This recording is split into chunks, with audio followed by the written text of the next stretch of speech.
मन कर ले, मन कर ले, मन कर ले प्रभु से प्यार, प्यार और कुछ सार नहीं। केवल प्रेम ही सार है। क्या है सार इस धरती में? सिर्फ प्रेम, केवल प्रेम है। प्रेम जगत में सार और कुछ सार नहीं। कहा घनश्याम ने उद्धव से, भगवान ने उद्धव जी से कहा उद्धव जाओ और मेरी गोपियों को जरा संदेशा सुनाओ, मेरी गोपियों को जरा समझाओ कि वो मेरे लिए रोया ना करें। चले उद्धव।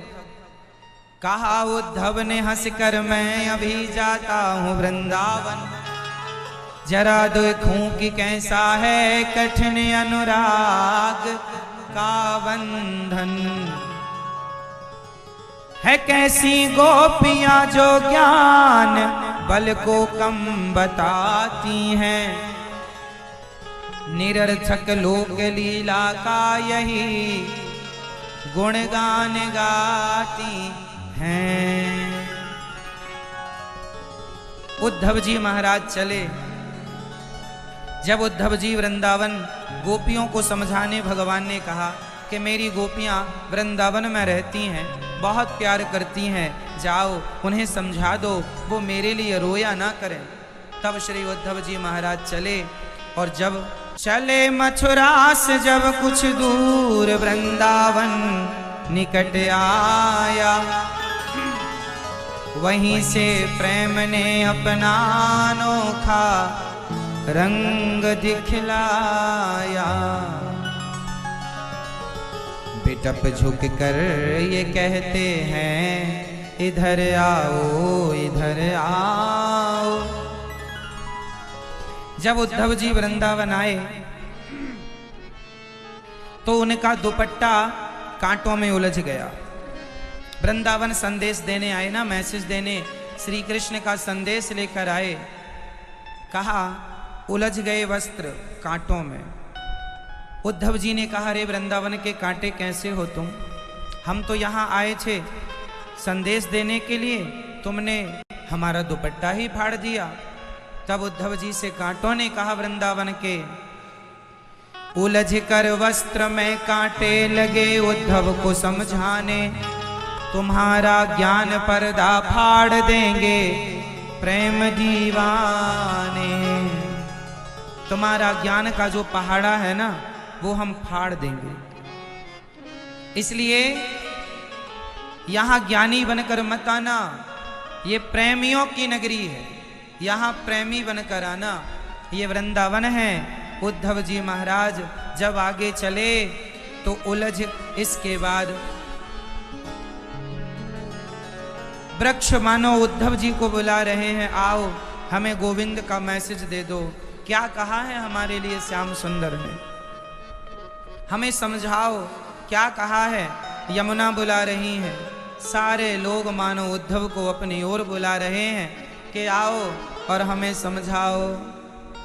उलझ कर वस्त्र में कांटे लगे उद्धव को समझाने, तुम्हारा ज्ञान पर्दा फाड़ देंगे प्रेम दीवाने।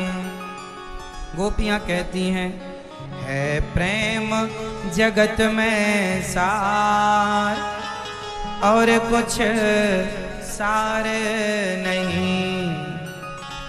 मन कर ले, मन कर ले,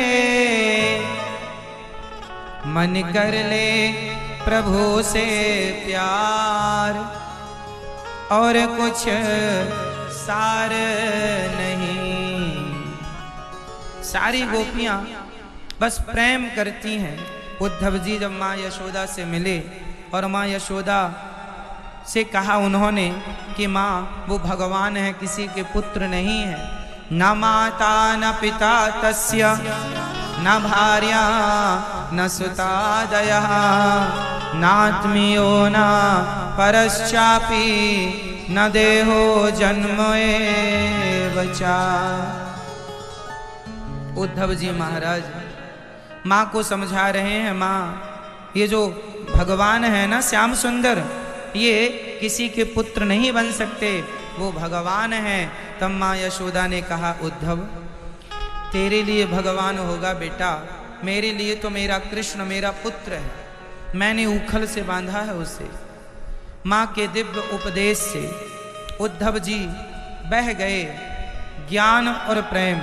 समझिएगा, भगवान तक पहुंचने के दो मार्ग होते हैं, एक ज्ञान मार्ग है, एक भक्ति मार्ग है। अब दोनों मार्गों में श्रेष्ठ मार्ग कौन सा है, हम क्या चुने? तो समझते हैं इसे। ज्ञान मार्ग जो होता है वो बंदर के बच्चे जैसा होता है, और प्रेम मार्ग भक्ति मार्ग बिल्ली के बच्चे जैसा होता है। अब बिल्ली का बच्चा और बंदर का बच्चा, इनमें अंतर क्या है? इनमें यही अंतर है कि जो बंदर का बच्चा होता है ना, वो सदा अपनी माँ को पकड़ के रखता है, सदा अपनी माँ को पकड़ कर रखता है। इस पेड़ से उस पेड़ पर यदि बंदरिया छलांग लगाएगी तो बंदरिया अपने बच्चे को नहीं पकड़ती, उस समय बंदर को पकड़ना पड़ता है अपनी माँ को। यदि उसकी पकड़ कमजोर हुई तो गिरने की संभावना ज्यादा है। तो बंदर का जो बच्चा है वो ज्ञान है। जैसे बंदर ने अपनी माँ को अपने ज्ञान से पकड़ा है, माँ ने तो इस पेड़ से उस पेड़ में छलांग लगाई, तुमने पकड़ कमजोर रखी तो गिर जाओगे। उसी प्रकार ज्ञानी जो होता है वो भगवान को पकड़ता है, जैसे बंदर का बच्चा अपनी माँ को पकड़ता है, ऐसे ज्ञानी भगवान को पकड़ता है। लेकिन ज्ञान का जरा सा घमंड आया तो छोड़ देता है भगवान को। इसलिए ज्ञान मार्ग है बंदर के बच्चे जैसा, और भक्ति मार्ग क्या है? भक्ति मार्ग है बिल्ली के बच्चे जैसा। ये बिल्ली का बच्चा क्या होता है? कहते हैं बिल्ली अपने बच्चे को 7 घर घुमाती है, तब बिल्ली के बच्चे की आंखें खुलती हैं। जैसे बिल्ली अपने बच्चे को 7 घर आंखें खुलती हैं, ऐसे आप लोग भी जब 7 दिन की कथा सुन लोगे तो आप लोगों की आंखें भी खुल जाएंगी। लेकिन जब आप पूरी कथा बड़ी श्रद्धा से सुने, तब बिना प्रपंच बिना पंचायत के